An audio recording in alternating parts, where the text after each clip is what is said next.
El viejo continente está cargado de historia.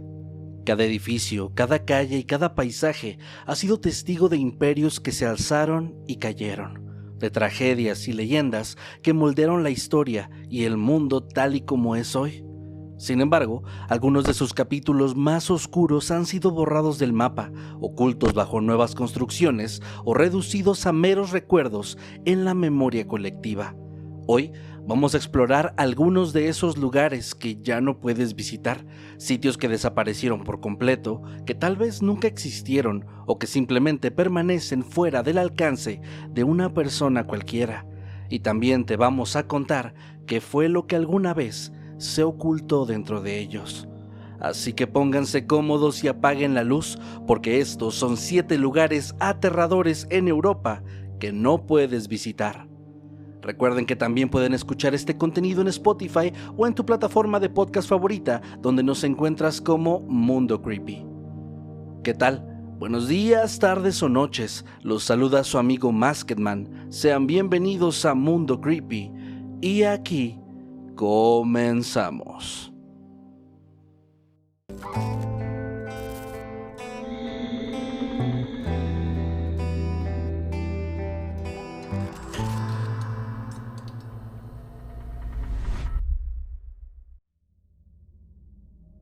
La estación Kimlinge, Suecia.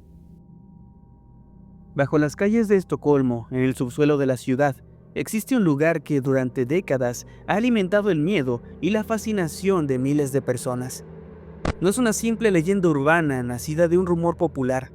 Se trata de un mito que mezcla hechos reales con relatos escalofriantes. Una historia cuyo escenario principal es una estación del metro que nunca fue terminada ni inaugurada. Un lugar silencioso y olvidado, conocido como Kimlinge. La historia comienza a mediados de la década de 1960, cuando el sistema de metro de Estocolmo buscaba modernizarse y ampliar sus servicios. En ese contexto, surgió un tren experimental conocido como el SLC-5, un prototipo de aluminio que nunca fue pintado con el característico color verde del resto de la flota. Su aspecto metálico y frío destacaba de inmediato entre los demás vagones, y esto, sumado a su interior, carente de anuncios o decoraciones, creaba una atmósfera extremadamente estéril y desoladora. Incluso el sonido que producía al desplazarse por los túneles era diferente, más agudo y resonante, lo que aumentaba la incomodidad de quienes lo abordaban. Y por si fuera poco, su uso era poco frecuente. Parecía únicamente como un refuerzo de horas pico o en situaciones puntuales, lo que hacía que muchos pasajeros jamás lo vieran en funcionamiento.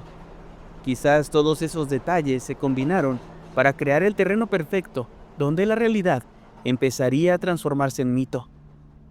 Al poco tiempo comenzaron a circular rumores sobre un tren plateado que aparecía a altas horas de la noche, cuando el metro ya no estaba en servicio. Algunos trabajadores aseguraban haberlo visto deslizarse a toda velocidad por las vías desiertas, sin detenerse en ninguna estación, mientras que otros decían haber escuchado su característico sonido metálico en túneles completamente vacíos, o incluso voces que parecían provenir de vagones inexistentes. Fue así como el Silverpilen, o la flecha plateada, pasó de ser un tren real a convertirse en el protagonista de una de las leyendas más escalofriantes de Suecia. Según el mito, el Silverpilen aparece alrededor de las 3 de la madrugada, la llamada hora de la muerte, y quienes se cruzan con él aseguran que las personas a bordo tienen una característica aterradora. Sus rostros son inexpresivos y sus ojos parecen estar vacíos, como si no pertenecieran al mundo de los vivos. La leyenda cuenta que cualquiera que suba a ese tren está condenado, ya que las puertas se van a cerrar sin posibilidad de abrirse y el vagón continuará su camino sin detenerse en estaciones conocidas. En algunas versiones, el tren lleva a sus pasajeros en un bucle interminable en el que el tiempo deja de existir. En otras se dice que los transporta directamente al más allá. Incluso hay relatos que afirman que existe una forma de saber cuál será tu destino si abordas el Silverpilen. Si el tren aparece lleno de pasajeros, significa que sobrevivirás. Pero si llega vacío, es porque ha venido por ti y no hay escapatoria. Si para este punto te estás preguntando qué tiene que ver la leyenda del tren con la estación Kimlinch, es precisamente aquí donde ambas historias se entrelazan. Kimlinch fue parte de un ambicioso proyecto que tenía como objetivo conectar un futuro barrio obrero con la zona central de la ciudad. Sin embargo, la estación fue abandonada antes de ser terminada por razones principalmente urbanísticas. Según la mayoría de las versiones, esto tuvo que ver con el hecho de que otras zonas de Estocolmo estaban creciendo con más rapidez, lo que le quitó prioridad al plan. Así, Kimlinch quedó a medio construir, con estructuras de concreto desnudo y andenes silenciosos que jamás recibieron un solo pasajero. Nunca fue demolida, pero tampoco inaugurada, y esa existencia suspendida en el tiempo fue suficiente para que la imaginación popular la convirtiera en un lugar maldito. En Estocolmo surgió incluso un dicho que todavía hoy muchos repiten: solo los muertos se bajan en Kimlinch. La leyenda cuenta que el Silverpilen tiene como destino final esta estación, dejando ahí a las almas que recoge durante su recorrido. Sobre esto existen varias historias, aunque una de las más populares es la de una joven que, tras una noche de fiesta, decidió tomar el metro para volver a su hogar. Al subir al vagón metálico, notó de inmediato que algo andaba mal. Los pocos pasajeros a bordo estaban completamente en silencio, y todos mostraban la misma expresión carente de sentimientos. Minutos más tarde, la joven se dio cuenta de que el tren no se había detenido y que estaba a punto de pasar de largo la estación donde debía bajar. Así que decidió activar los frenos de emergencia, pero nada ocurrió. Finalmente el tren se detuvo y las puertas se abrieron en un andén desconocido para ella, marcado por un nombre que jamás había escuchado: Kimlinch. La joven notó que todos los pasajeros se movían por primera vez en todo el recorrido, caminando lentamente fuera del vagón. Ella los siguió a través del pasillo y las escaleras, pero se detuvo en seco al ver algo que le provocó un fuerte escalofrío. Todas esas personas caminaban directamente hacia una puerta cerrada, que atravesaban sin ningún esfuerzo, como si se tratara de fantasmas. A partir de este punto, existen dos versiones del relato. En una de ellas, se cuenta que la chica se asustó tanto que se desmayó y fue encontrada días después, desorientada y sin memoria, vagando por un bosque cercano. En otra, más oscura, su cuerpo sin vida fue hallado en ese mismo lugar. Aunque el Silverpilen fue retirado oficialmente en la década de 1990 y algunos de sus vagones terminaron siendo utilizados para entrenamiento policial, el mito nunca desapareció. El tren fantasma sigue apareciendo en relatos contemporáneos, en programas de televisión, en libros, foros y hasta videojuegos. Hay quienes aseguran haberlo visto pasar por las vías de madrugada, y otros juran que, si uno observa con atención mientras viaja por la línea azul, puede distinguir la estación de Kimlinch desde la ventanilla, un espacio vacío en medio de la oscuridad. Hoy la estación sigue ahí, silenciosa y detenida en el tiempo. Oficialmente no está abandonada, solo indefinidamente retrasada, pero sus puertas permanecen cerradas y sus andenes vacíos, dejando el lugar inaccesible para los ciudadanos. Quizá este tren no sea más que un producto de la imaginación colectiva, un mito nacido del miedo a lo desconocido, o tal vez, como muchos en Estocolmo creen, ese tren fantasma sigue recorriendo los túneles en busca de nuevos pasajeros, rumbo a un destino del que nadie ha regresado jamás, porque al final, solo los muertos se bajan en Kimlinch. La ciudad de Königsberg. Hay algo profundamente inquietante en la idea de que una ciudad pueda simplemente desaparecer. No hablamos de pueblos abandonados o aldeas olvidadas, sino de urbes que alguna vez fueron el corazón de toda una cultura, el escenario de imperios y revoluciones, pero que hoy, por razones trágicas, ya no existen más que como un recuerdo en la memoria colectiva. Una de estas ciudades fue Königsberg. Durante siglos, esta ciudad fue el corazón intelectual, político y espiritual de Prusia Oriental. Fue cuna de filósofos, matemáticos y escritores capital de un ducado y después de una provincia y un símbolo del poderío prusiano.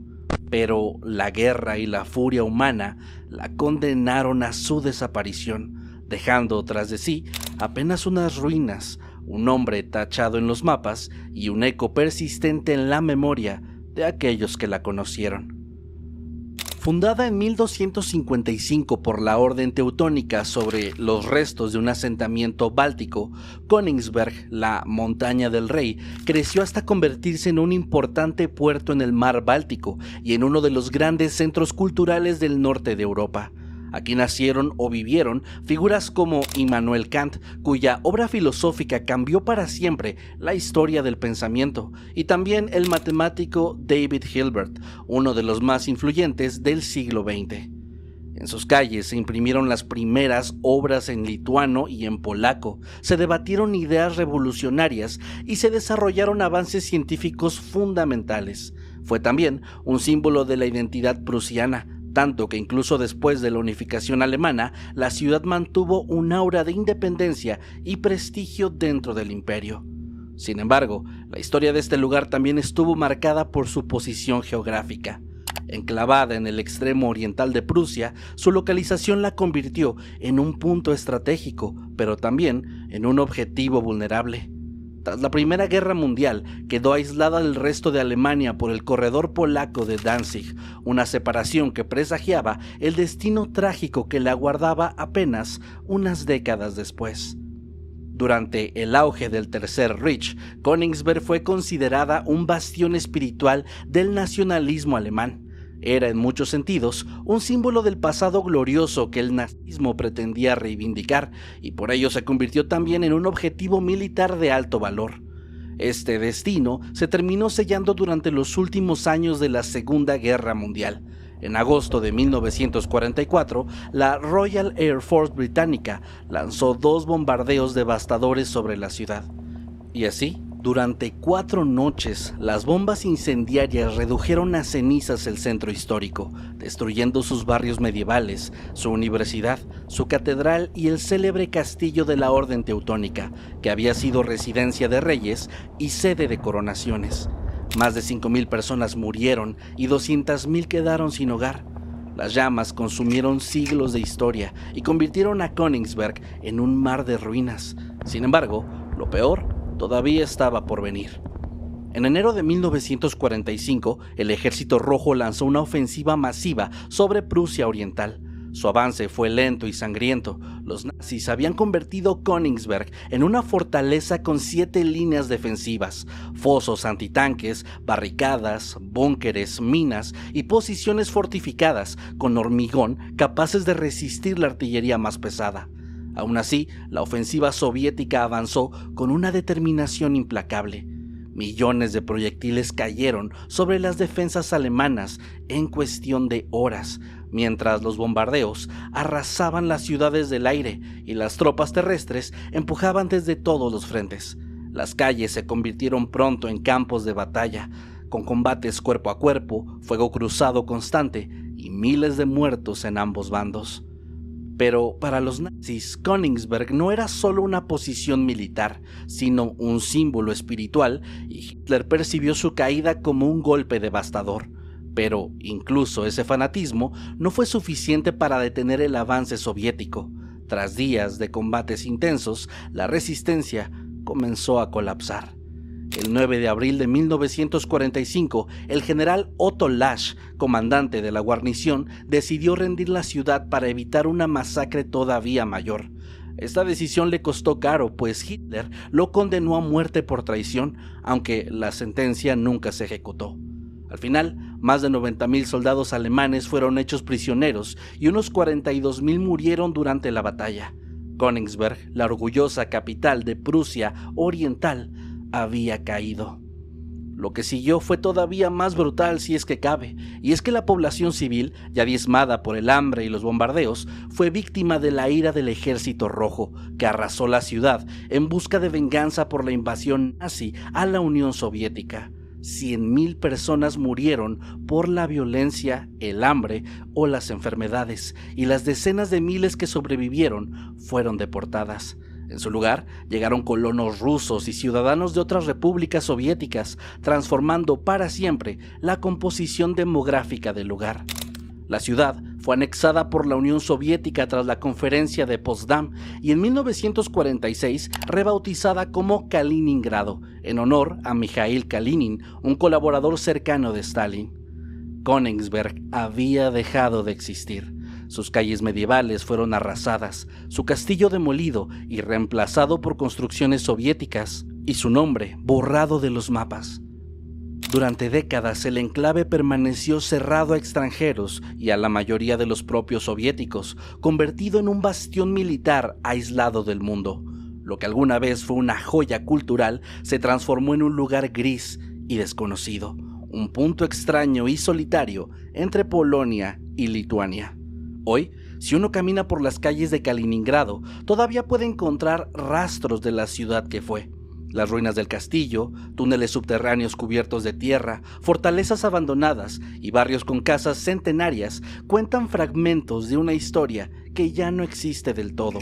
Incluso la tumba de Immanuel Kant, profanada tras la invasión soviética y ahora convertida en un cenotafio, permanece como un recordatorio de lo que fue y de lo que se perdió. Los raíles del tranvía siguen el mismo recorrido que en tiempos prusianos, como si la ciudad se resistiera a desaparecer por completo. Pero la verdad es que sí lo hizo. Königsberg desapareció. No fue arrasada por un desastre natural, ni borrada lentamente con el paso del tiempo. Fue destruida a propósito, quemada, ocupada y sustituida por la voluntad humana de imponer un nuevo relato. En su lugar, ahora se alza otra ciudad, con otro idioma, otra memoria y otro nombre. Nada queda en pie, nada, salvo el suelo que un día la sostuvo. El Chateau Miranda, Bélgica. Tras sumergirnos en el horror que deja la guerra, nos alejamos por un momento de la devastación bélica para adentrarnos en un terreno diferente. Uno donde el misterio y lo paranormal se entrelazan con el paso del tiempo, porque en el viejo continente este tipo de relatos no solo abundan, sino que además suelen ser increíblemente aterradores. Hablamos del Chateau Miranda, es decir, el Castillo de Miranda, una joya neogótica levantada en medio de las colinas boscosas de las Ardenas belgas. Sus imponentes torres puntiagudas parecieran rozar el cielo, sus jardines meticulosamente cuidados y su reloj monumental acompañaban a salones inmensos que durante más de 150 años convirtieron a esta construcción en un lugar tan majestuoso como inquietante. Aunque muchos lo compararon con un castillo sacado de un cuento de hadas, su belleza escondía una historia profundamente trágica, marcada por el abandono, el sufrimiento y un destino final tan perturbador como el aura que siempre lo envolvió. Los orígenes del castillo se remontan a 1866, cuando la familia Liedekerk-Beaufort, una influyente familia aristócrata, decidió construir una nueva residencia de verano tras haber abandonado su antiguo hogar durante la Revolución Francesa.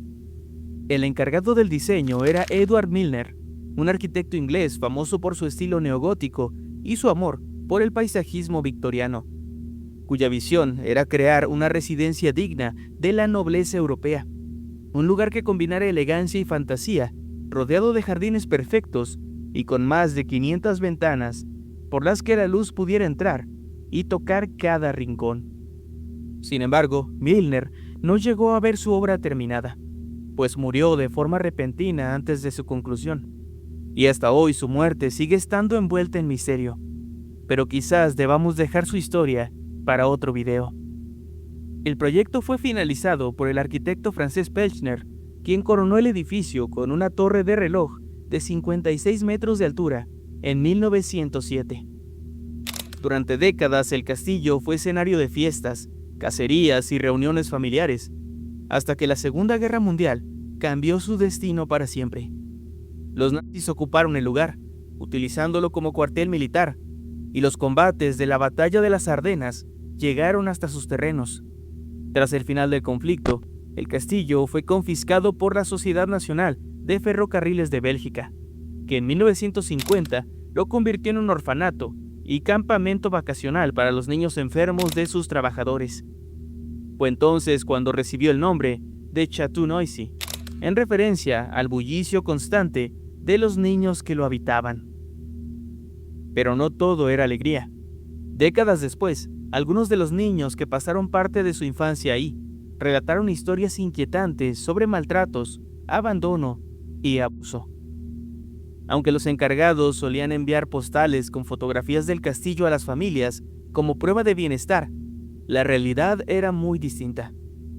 En medio de esos muros, el sufrimiento infantil dejó una huella que, según muchos visitantes posteriores, nunca desapareció del todo. Durante algunos años, después del cierre del orfanato en 1980, el edificio siguió teniendo usos menores, pero el paso del tiempo y los altísimos costos de mantenimiento lo condenaron lentamente. Para 1991 fue abandonado por completo, y a partir de entonces comenzó su lenta y dolorosa caída. En 1995, un incendio aparentemente provocado destruyó una de sus salas principales, y en 2006, una tormenta agravó el deterioro. La naturaleza comenzó a reclamar su hogar. Hongos brotaron de las paredes, hiedras treparon por las torres, y los escalones se desgastaron bajo los pies de quienes todavía se aventuraban a entrar, principalmente exploradores urbanos, pero también saqueadores que arrancaban pisos, chimeneas y piezas ornamentales. Aún así, el castillo parecía negarse a morir por completo. El enorme reloj en su torre continuó funcionando durante años, a pesar de que nadie sabía cuándo había sido reparado por última vez. Con el paso del tiempo, el sitio se convirtió en un imán para buscadores de lo paranormal, e incluso practicantes de rituales ocultistas. No eran pocas las personas que afirmaban escuchar los gritos de los antiguos huérfanos resonando en los pasillos vacíos. Otros hablaban de muñecas encontradas en lugares imposibles y figuras infantiles que se desvanecían al girar la vista. Así, Chateau Miranda pasó de ser un símbolo de nobleza a convertirse en un escenario de pesadilla. La municipalidad de Celles llegó a ofrecerse para restaurarlo, pero la familia propietaria se negó, y en 2013 solicitó permiso para demolerlo, comenzando las labores en 2016. Primero, desaparecieron las agujas góticas de sus torres, después sus muros y finalmente, en octubre de 2017, lo que quedaba del castillo fue reducido a escombros. Hoy, en el sitio donde se alzaba aquella joya arquitectónica, no queda más que un terreno vacío, con una vista panorámica y la imaginación de quienes intentan reconstruir mentalmente lo que alguna vez fue. Los lugareños todavía recuerdan los susurros infantiles que se escuchaban en las ruinas, así como el sonido de aquel reloj que se negaba a morir. Chateau Miranda, el castillo que fue un palacio, refugio, prisión y ruina, sigue vivo, porque algunos lugares, incluso cuando desaparecen, nunca terminan de irse. Por cierto, si disfrutan de este tipo de contenidos, les recordamos que ya pueden escuchar Catastrófico, nuestro nuevo podcast exclusivo de Podimo. Ahí hablamos de las tragedias más impactantes de la historia como nunca antes, y además lo hacemos sin censura. Estrenamos un nuevo episodio cada lunes y pueden unirse fácilmente desde el enlace que está en la descripción, en el comentario fijado y en todas nuestras redes sociales. La granja Hinterkaifeck. Hay historias que, sin importar cuánto tiempo pase, nunca pierden la capacidad de helarnos la sangre. Esta es una de ellas, y aunque ocurrió hace ya más de 100 años, continúa siendo uno de los casos más perturbadores, violentos y desconcertantes de la historia criminal alemana, uno que probablemente jamás se va a resolver. Hablamos de los asesinatos de Hinterkaifeck, una granja aislada en la Baviera alemana que, en la primavera de 1922, se convirtió en el escenario de un horror sin precedentes. La granja, ubicada entre las localidades de Ingolstadt y Schrobenhausen, estaba habitada por la familia Gruber, compuesta por Andreas y Casilia, un matrimonio de avanzada edad. Su hija viuda, Victoria Gabriel, los hijos de ella, Casilia de 7 años y Joseph de apenas 2, y la criada María Baumgartner, que acababa de llegar a trabajar ahí.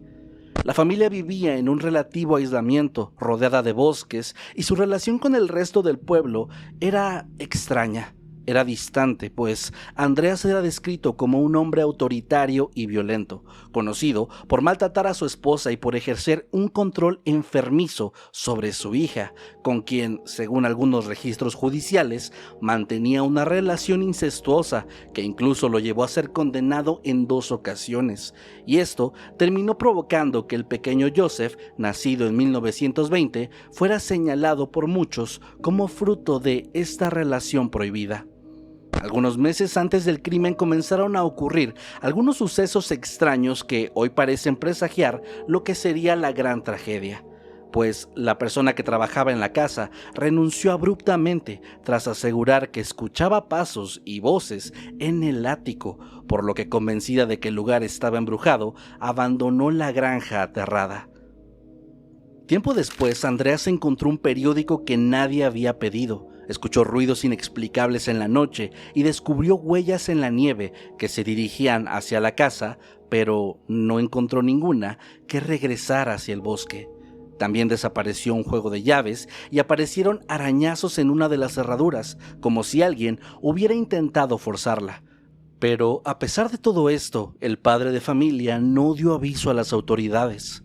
Y así es como llegamos al 31 de marzo de 1922, cuando, apenas unas horas después de la llegada de la nueva trabajadora, ocurrió la masacre. Esa noche, Andreas, su esposa, Victoria y la pequeña Casilia habían sido atraídos al granero uno por uno. Ahí fueron atacados con un azadón, un arma agrícola pesada, y eliminados con una violencia extrema. Posteriormente, el perpetrador entró a la casa y acabó con María en su habitación, así como con el pequeño Joseph, quien dormía en su cuna.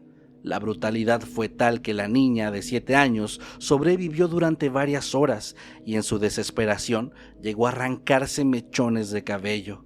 Los cuerpos encontrados en el granero estaban cuidadosamente apilados y cubiertos con heno, mientras que los del interior habían sido tapados con sábanas y prendas de ropa. Lo que pasó después es quizás todavía más perturbador que los asesinatos en sí, pues durante varios días después de este crimen, el humo siguió saliendo de la chimenea, el ganado fue alimentado, la comida desapareció de la despensa y varias personas escucharon ruidos dentro de la casa. Los animales estaban bien cuidados y el perro de la familia permanecía atado. Todo indicaba que el asesino no solamente había cometido la matanza, sino que permaneció viviendo ahí, entre los cuerpos, durante al menos 3 días. La granja permaneció en silencio hasta el 4 de abril, cuando los vecinos, alarmados por la ausencia de la familia y por el correo acumulado, decidieron acercarse para investigar.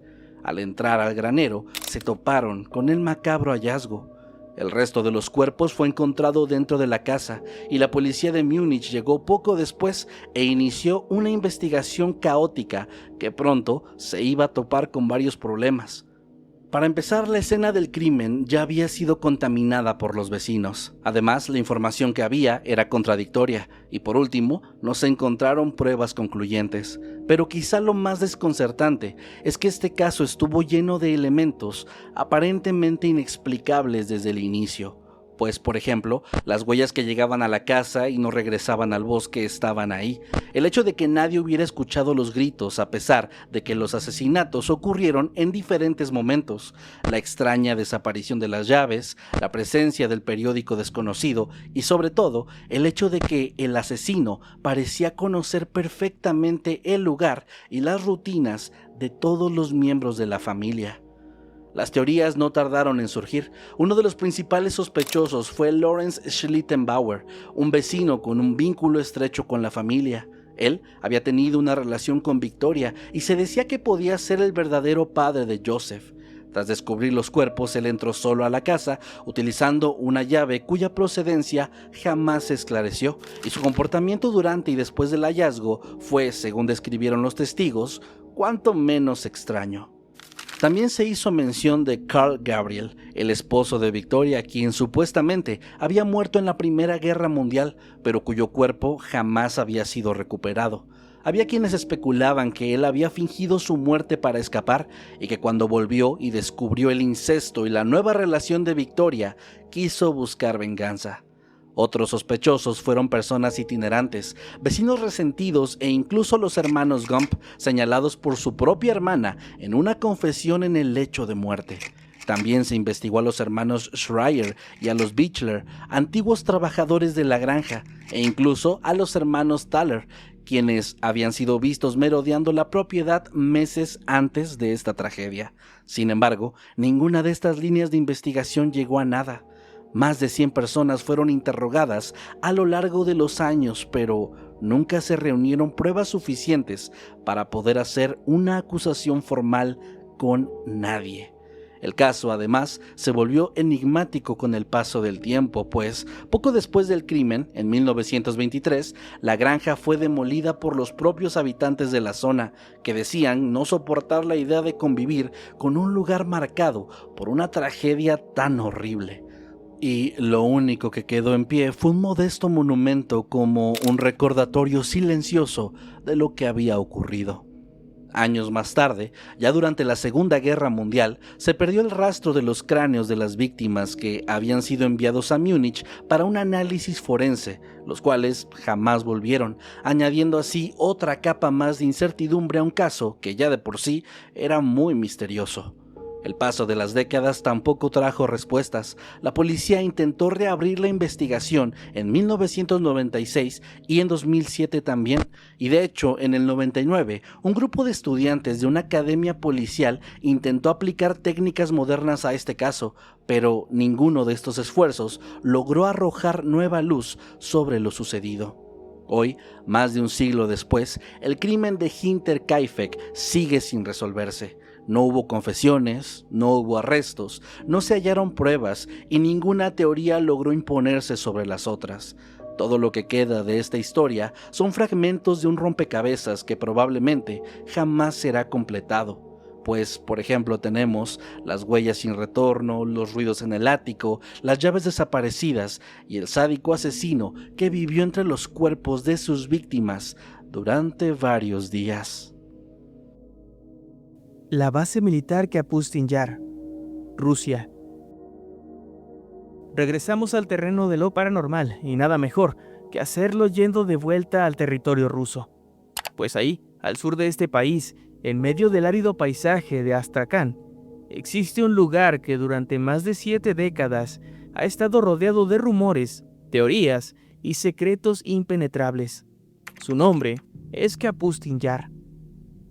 Para muchos, este enigmático complejo militar es el equivalente soviético al Área 51 estadounidense, un sitio donde se habrían realizado pruebas con tecnología extraterrestre, donde naves desconocidas fueron derribadas y donde seres no humanos habrían sido estudiados en instalaciones subterráneas. Aunque gran parte de lo que se dice no ha podido ser comprobado, la combinación de secretismo, coincidencias históricas y hechos documentados lo han convertido en uno de los epicentros más persistentes de la ufología moderna. Fue fundado en julio de 1947, apenas unas semanas después del famoso incidente de Roswell en Nuevo México. Algo que muchos consideran más que una simple coincidencia. Concebida originalmente como un campo de pruebas para misiles y tecnología militar soviética, su creación fue impulsada por Joseph Stalin, quien ordenó llevar ahí a científicos alemanes capturados tras la Segunda Guerra Mundial, junto con documentación avanzada sobre cohetes desarrollados por el Tercer Reich. Desde sus inicios, la base fue un enclave de altísimo secreto. No aparecía en los mapas, estaba prohibido el acceso sin autorización del gobierno, y fue el punto de partida para el desarrollo del R-1, la primera copia soviética del misil balístico alemán V-2. También ahí se probó el R-5, el primer misil nuclear del país, y se llevaron a cabo pruebas nucleares entre 1957 y 1961. Pero más allá de su función militar, El aura de misterio que rodea a Kapustin Yar comenzó a generarse desde sus primeros años. Según algunas versiones de la historia, Stalin estaba profundamente interesado en el fenómeno ovni y habría instruido a Sergei Korolev, considerado el padre del programa espacial soviético, para investigar tanto el caso Roswell como los avistamientos reportados en suelo soviético. Incluso se ha sugerido que el diseño geométrico de la base fue concebido deliberadamente para atraer objetos provenientes del espacio. Lo cierto es que el área elegida no fue casual. La región era conocida por frecuentes avistamientos de luces y objetos desconocidos en el cielo, lo que la convertía, a ojos del gobierno soviético, en el lugar perfecto tanto para el desarrollo armamentístico como para el estudio de fenómenos no identificados. A partir de entonces comenzaron a circular los relatos más controvertidos asociados a Kapustin Yar. Uno de los más citados ocurrió en 1948, cuando un piloto soviético habría interceptado y derribado un objeto plateado con forma de cigarro que sobrevolaba la zona. Los restos, según la leyenda, fueron recuperados rápidamente y llevados a instalaciones subterráneas conocidas como Sitkur, donde habrían sido analizados por científicos del régimen. La historia no termina ahí, ya que en 1950, un caza MiG-19 fue enviado a interceptar un objeto desconocido que se desplazaba a gran velocidad. El encuentro terminó con ambas naves cayendo a tierra tras un intercambio de fuego. El avión disparó un misil, mientras que el objeto supuestamente respondió con un rayo de energía. Los restos del artefacto fueron llevados a Kapustin Yar, y según documentos atribuidos a la KGB, una segunda nave fue derribada en 1960, esta vez con 2 seres en su interior, cuyos cuerpos habrían sido trasladados a Moscú para su estudio. A lo largo de las décadas siguientes, los informes sobre incidentes extraños no hicieron más que multiplicarse. En 1968 se reportó un presunto ataque a una base por parte de objetos no identificados, que habrían destruido varios silos de misiles. En 1975, una explosión sin explicación oficial dañó estructuras del complejo, y testigos afirmaron haber visto una nave emitiendo un rayo luminoso sobre la zona momentos antes. Y en julio de 1989, personal militar soviético reportó la presencia de varios objetos con forma de disco y cúpulas luminosas sobre un depósito de armas cercano. Se envió un avión interceptor, pero los objetos maniobraron de forma que impidieron cualquier acercamiento. Este incidente fue mencionado en el llamado Expediente Azul, un dossier de la KGB sobre fenómenos aéreos no identificados, revelado tras la caída de la Unión Soviética.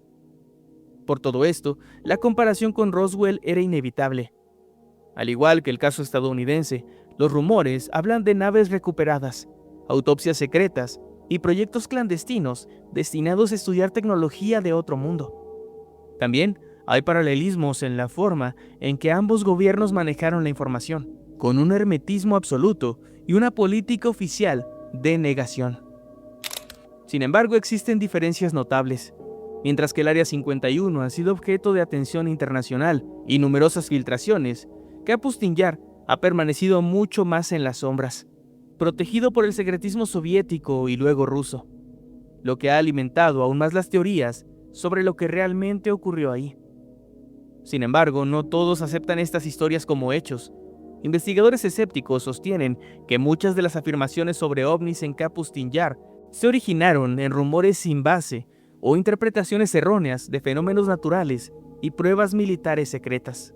El propio Sergei Khrushchev, hijo del líder soviético Nikita Khrushchev y partícipe del programa de misiles, afirmó que jamás hubo evidencia real de visitas extraterrestres y que los objetos detectados en el cielo resultaron ser, en la mayoría de los casos, globos o aviones espía estadounidenses.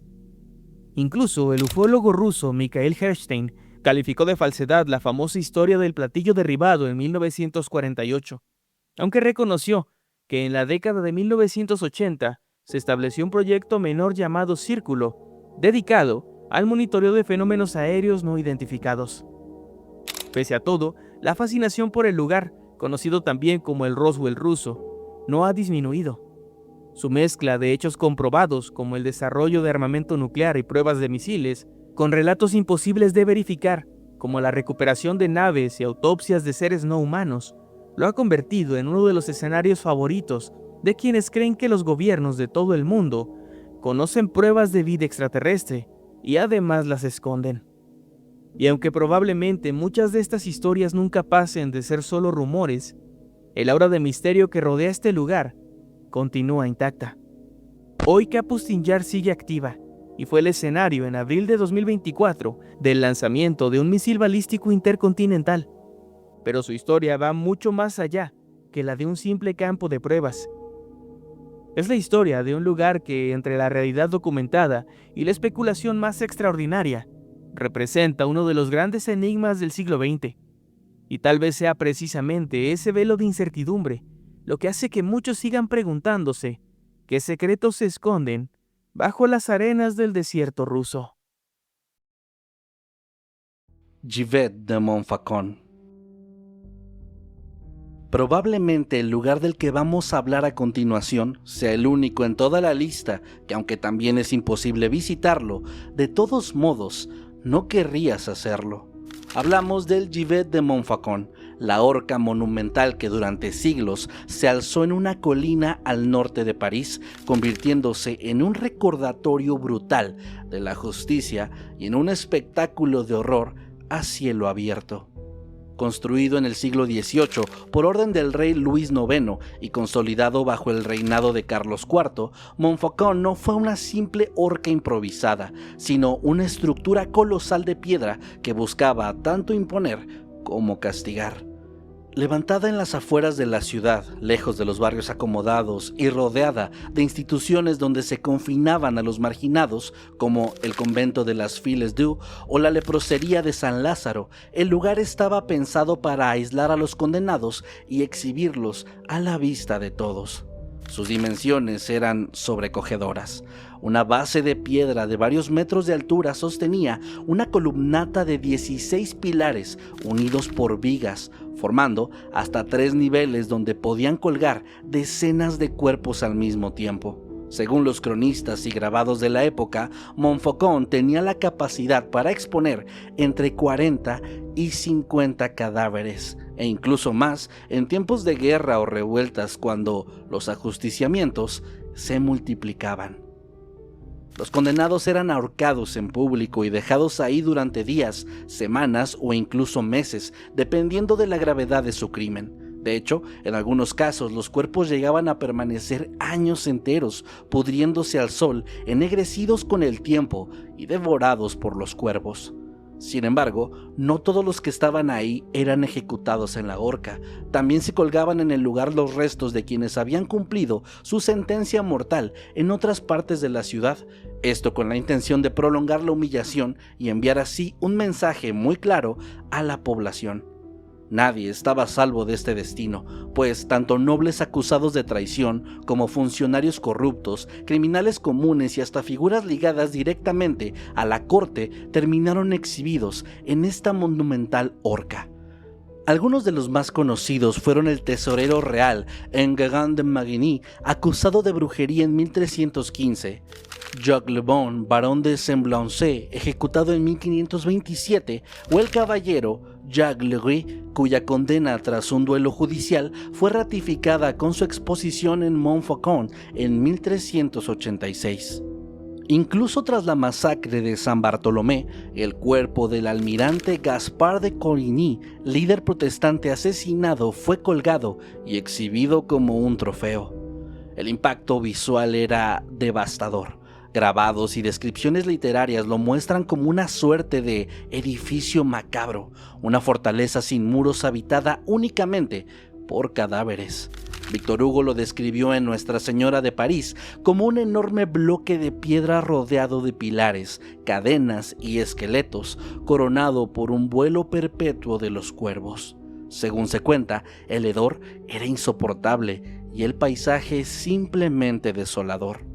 Y, por si fuera poco, a los pies de esta estructura, un osario servía para deshacerse de los restos cuando ya no quedaba espacio arriba, reforzando la imagen de Montfaucon como una máquina de muerte y olvido. Durante casi 4 siglos, este siniestro monumento dominó el horizonte del París medieval y renacentista, por lo que no es casualidad que muchos viajeros extranjeros que pasaron por la ciudad lo mencionaran en sus crónicas, señalándolo como uno de los lugares más impresionantes y espeluznantes que habían visto. Con el tiempo, la estructura se fue deteriorando, aunque siguió utilizándose hasta 1629 y a mediados del siglo XVIII, en un clima cultural ya dominado por las ideas de la Ilustración, el Givet resultaba una reliquia incómoda y vergonzosa, por lo que finalmente fue desmantelado en 1760. Hoy en día, en la Rue de la Grande-Javel, no queda más que una discreta placa que recuerda lo que allí ocurrió.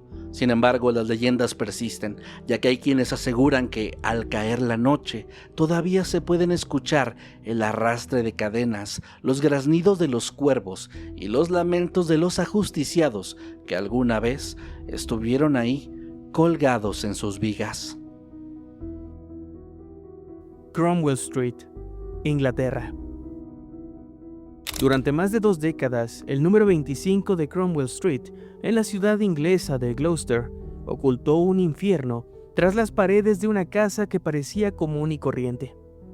Ahí vivieron Fred y Rosemary West, una pareja que llevó a cabo uno de los capítulos más oscuros y repulsivos del crimen británico moderno. Bajo la apariencia de un matrimonio corriente y de una vida familiar como cualquier otra, con hijos, vecinos y conversaciones triviales después de misa, se escondía una espiral de violencia, abuso sexual y asesinatos tan perturbadora que aún hoy en día sigue estremeciendo a quienes conocen la historia.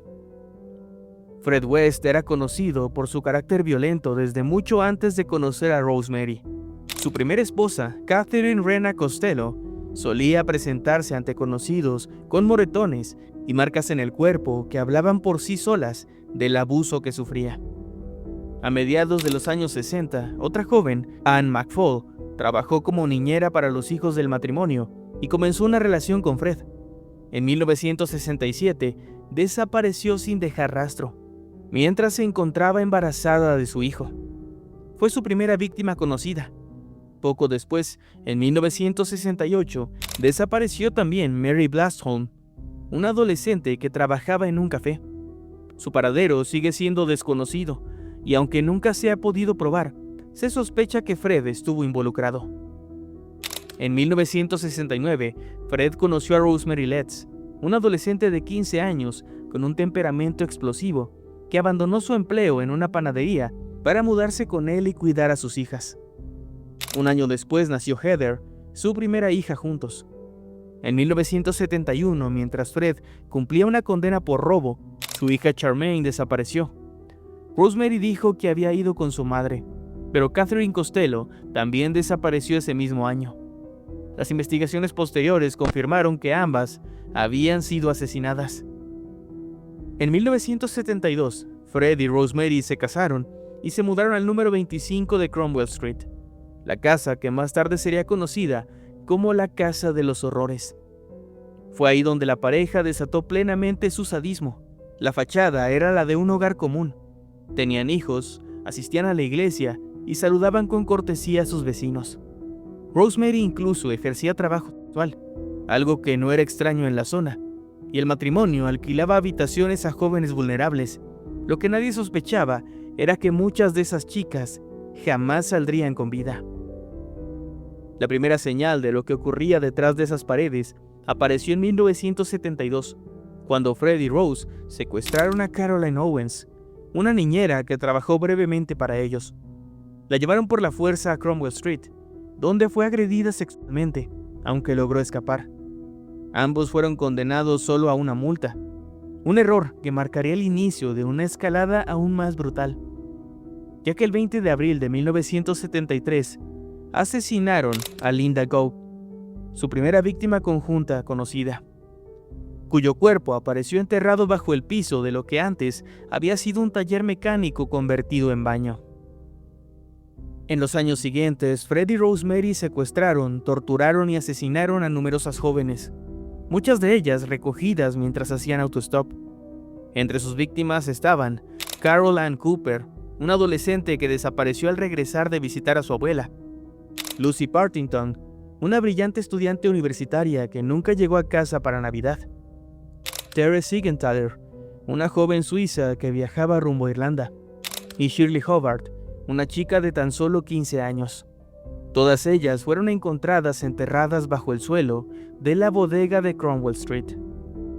Otras víctimas, como Juanita Mott, desaparecida un día antes de asistir a la boda de una amiga, o Shirley Ann Robinson, quien estaba embarazada de Fred al momento de su muerte, fueron halladas en el jardín de la casa. En total, 9 cuerpos fueron exhumados de la propiedad, además del hijo no nacido de Robinson. 3 más aparecieron en otros lugares, como el campo Kempley, donde Fred había encerrado a Ann McFall y a Catherine Costello. En 1987, Heather West, hija mayor de Fred y Rosemary, desapareció con tan solo 16 años. Según el relato de sus hermanos, les dijeron que había conseguido un empleo y se había marchado, aunque pronto comenzaron a bromear con la posibilidad de que estuviera enterrada en el jardín. Años más tarde, esa broma se convertiría en la pista clave que revelaría la verdad. En 1992, una denuncia anónima por abuso sexual a una de sus hijas llevó a la policía a investigar a los West. Aunque el caso fue cerrado tras la retractación del testimonio, la desaparición de Heather quedó registrada. En 1994, las sospechas crecieron cuando uno de los hijos del matrimonio mencionó a un trabajador social la posibilidad de que su hermana estuviera enterrada en el patio. La policía obtuvo una orden de registro y comenzó las excavaciones el 24 de febrero de ese mismo año. Al día siguiente, Fred West confesó el asesinato de Heather, señalando dónde había enterrado el cuerpo. También indicó el paradero de otras víctimas enterradas fuera de la casa, aunque en varias ocasiones cambió su versión de los hechos y negó su participación. Fred West se quitó la vida en su celda el 1 de enero de 1995, dejando una nota en la que admitía haber cometido 11 asesinatos. Por otra parte, Rosemary fue arrestada y llevada a juicio, acusada de 10 homicidios. Su defensa intentó presentarla como una víctima manipulada por Fred, pero los fiscales sostuvieron que ambos actuaban juntos. En palabras del fiscal Brian Lipson, en sus últimas horas las víctimas fueron objetos de la depravación sexual de esta mujer y de su esposo. Fue condenada a cadena perpetua sin posibilidad de libertad condicional, convirtiéndose en la segunda mujer de la historia moderna del Reino Unido en recibir esa sentencia. En 1996, las autoridades decidieron demoler la casa de los West. En su lugar solo quedó un pasillo peatonal, como si la vivienda nunca hubiera existido. Pero para Gloucester, las cicatrices eran profundas. La ciudad quedó marcada por un trauma colectivo. Un sentimiento de culpa, rabia y tristeza invadió a sus habitantes, muchos de los cuales creían que deberían haber notado algo. Las instituciones locales también cambiaron, mejorando sus sistemas de comunicación para evitar que señales de abuso pasaran desapercibidas como en aquel entonces. Hoy, a más de 30 años del descubrimiento de los crímenes, el caso de Fred y Rosemary West sigue siendo un recordatorio escalofriante de hasta dónde puede llegar la crueldad humana. Bajo la apariencia de una familia común, crearon un lugar donde el sufrimiento se volvió rutina, donde la muerte era algo habitual y donde el mal se disfrazó de normalidad. Un lugar que ya no existe en el mapa, pero que sigue vivo en la memoria colectiva como una de las historias más oscuras que jamás hayan ocurrido en el Reino Unido. Gracias por suscribirte, dejar tu like y seguirnos en redes sociales. Esperamos que hayas disfrutado de estos misterios. Sin más que decir, me despido. Yo soy Nightcrawler. Nos vemos después.